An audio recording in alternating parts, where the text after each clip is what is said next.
After a decade of trial and error in calisthenics, countless mistakes, breakthroughs, and coaching clients of all levels, I've learned what truly matters when it comes down to building muscle and gaining strength. Many people train for years without seeing the results they want. Not because they're not working hard, but because they're neglecting key principles that determine progress. These 10 rules will take your calisthenics journey to the next level, whether you're a complete beginner, an intermediate athlete stuck in a plateau, or someone striving for elite level strength and control. No matter your age, gender, or specific goal, whether it's muscle growth, functional strength, or overall athleticism, these principles are non-negotiable if you want results. In calisthenics, strict form is non-negotiable when it comes to maximizing muscle growth and strength. Kipping, which involves using momentum to complete pull-ups or muscle-ups, might help you get more reps, but it fundamentally weakens the effectiveness of your training. Momentum reduces the time your muscles are under tension, which is essential for growth and strength development.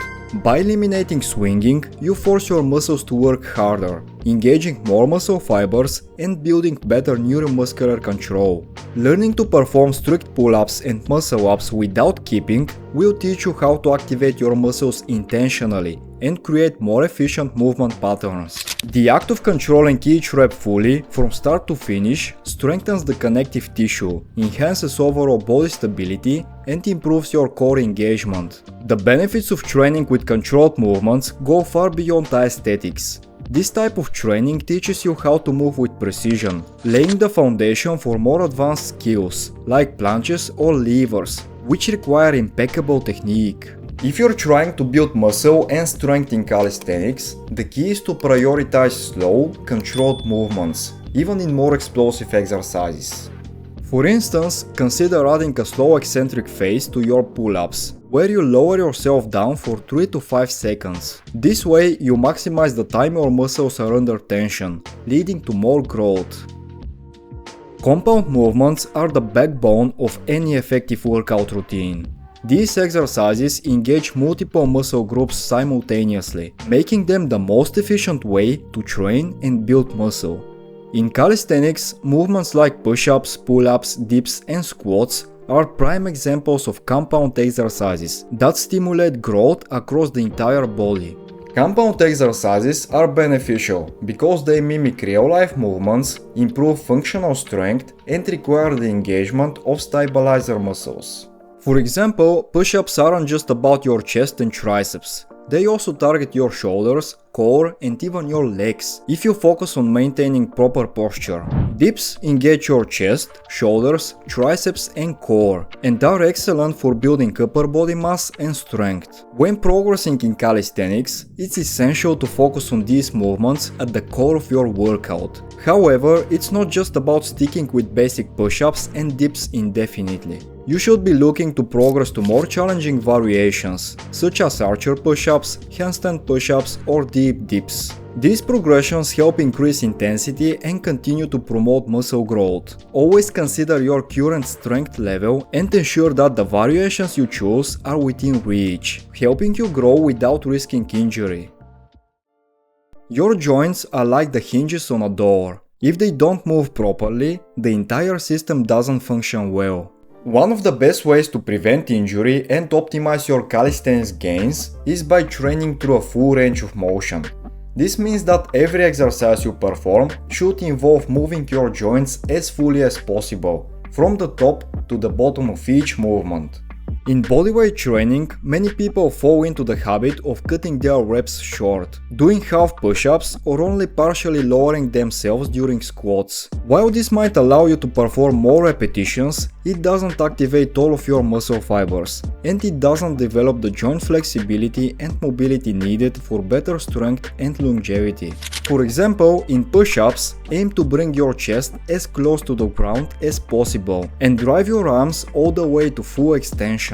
The deeper the movement, the more muscles you engage and the greater the training stimulus. Range of motion is not just a matter of building muscle, but also promoting long-term joint health. The deeper you squat, the more you stretch and strengthen your hip flexors, glutes and quads. In exercises like pull-ups and dips, taking the movement to full depth not only builds better muscle engagement but also improves shoulder mobility. As you get stronger, continuing to push for a deeper range of motion will help you maintain stability, mobility and durability in your joints, preventing injuries down the line.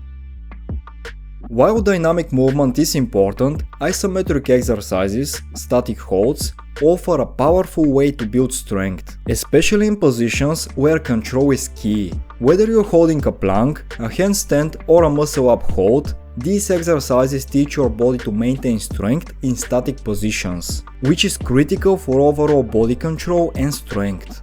One of the most significant benefits of isometrics is the ability to train your body to sustain tension without the need for constant movement. For example, a hold like a nail sit or a front lever, even if performed for just a few seconds, strengthens your core, hip flexors and shoulders, teaching your body to maintain alignment under strain. These exercises also build muscle endurance, helping your muscles resist fatigue during dynamic movements. The duration of your isometric holds plays an important role in how you structure your training. Shorter holds, about 10 to 15 seconds, usually require higher volume, meaning you perform more sets, while longer holds, 30 seconds or more, reduce the volume needed to achieve strength benefits. Understanding the balance between intensity, hold duration, and volume, sets and reps, is key for isometric training. It's an effective way to increase your overall strength and conditioning while preventing muscle imbalances and increasing body awareness. Incorporating isometrics into your routine gives you a mental break from high-intensity movement while still targeting deep muscle engagement. Volume refers to the total amount of work you perform in a workout, usually measured by the number of sets and reps. When training with bodyweight exercises, volume is one of the most important variables for muscle growth or hypertrophy. This is because bodyweight training doesn't offer the same intensity as weighted exercises, so you need to do more work to reach muscle fatigue.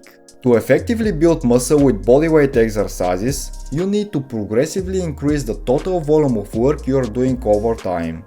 For example, if you're doing push-ups, you might start with sets of 10, but over time you can increase that to sets of 20, 30 or more. In addition to increasing the repetitions, you can also add more sets or vary the movement's intensity, like transitioning from regular push-ups to decline push-ups. The key to volume is ensuring that you are pushing your muscles to the point of failure while maintaining proper form. This doesn't mean that you need to max out on every set, but it's important to get close to failure within your target rep range. This ensures that you're stimulating muscle fibers sufficiently for growth.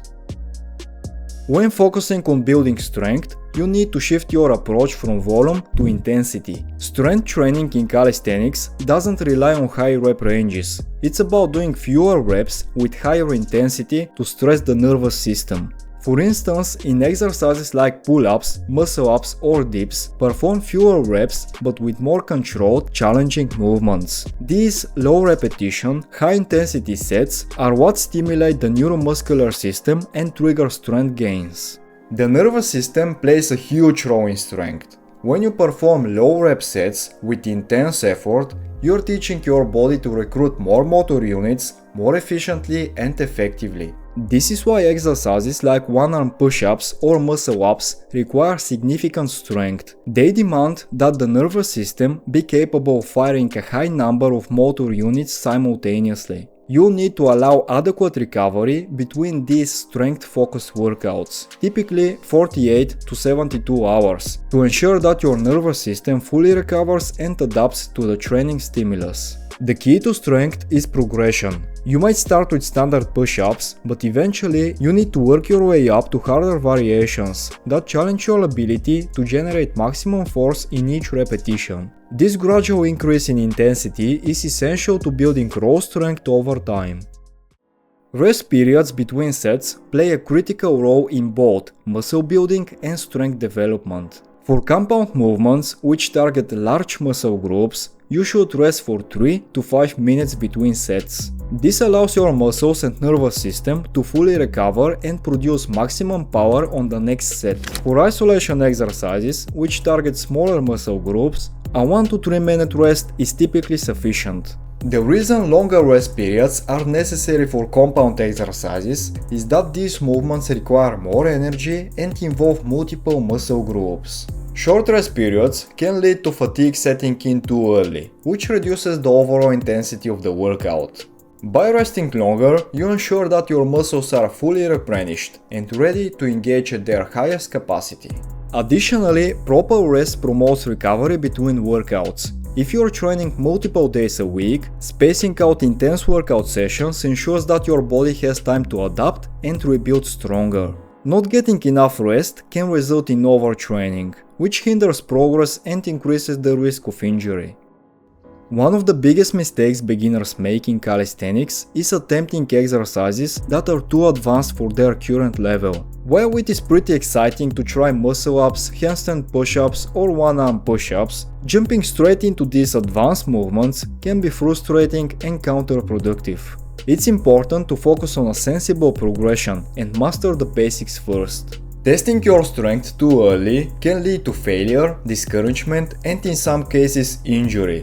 Instead of trying to force advanced movements, build your foundation by mastering essential exercises like push-ups, pull-ups and dips. Once you are able to perform these movements with strict form and higher volume, you'll be ready to take on more difficult variations that require advanced strength and skill. Patience is crucial in calisthenics because progress takes time, but consistent effort always pays off. A strong and stable scapula is essential for optimal shoulder function and injury prevention. The scapula or shoulder blades plays a crucial role in nearly every upper body movement. Without proper scapular stability, the shoulder joint can become unstable, leading to poor form and an increased risk of injury. Exercises that promote scapular stability, like scapular push-ups, scapular pull-ups and face pulls, should be included regularly in your training. Strengthening the muscles around the scapula, such as the traps and serratus anterior, helps improve your posture and provides a strong base for other movements. Scapular stability also allows you to perform exercises like dips and muscle-ups with greater control and less strain on your shoulders. Leg training is often neglected in calisthenics, but it is just as important as upper body training. Your legs are the foundation of your body, and developing strong, muscular legs can have a direct impact on your overall athletic performance. Leg day isn't just about building muscle in the lower body, it also boosts your overall athleticism. Strong legs contribute to better core stability, balance and explosive power, which can enhance your performance in upper body exercises. Moreover, training your legs has systematic benefits. Large muscle groups like the quads and glutes stimulate the release of growth hormones, which can promote muscle growth across the entire body. Don't skip leg day. Your entire training program will benefit from well-developed lower body strength. Whether you're training at home or in the gym, make leg training a consistent part of your routine. Maximizing muscle growth in calisthenics isn't about luck, it's about training smart. Follow these 10 rules and you'll build more muscle, gain strength and improve faster than ever before. Which of these rules do you struggle with the most? Leave a comment below, I'd love to hear about your training journey. If you enjoyed the video, leave a like and subscribe to my channel to support my work. I'll see you in the next session.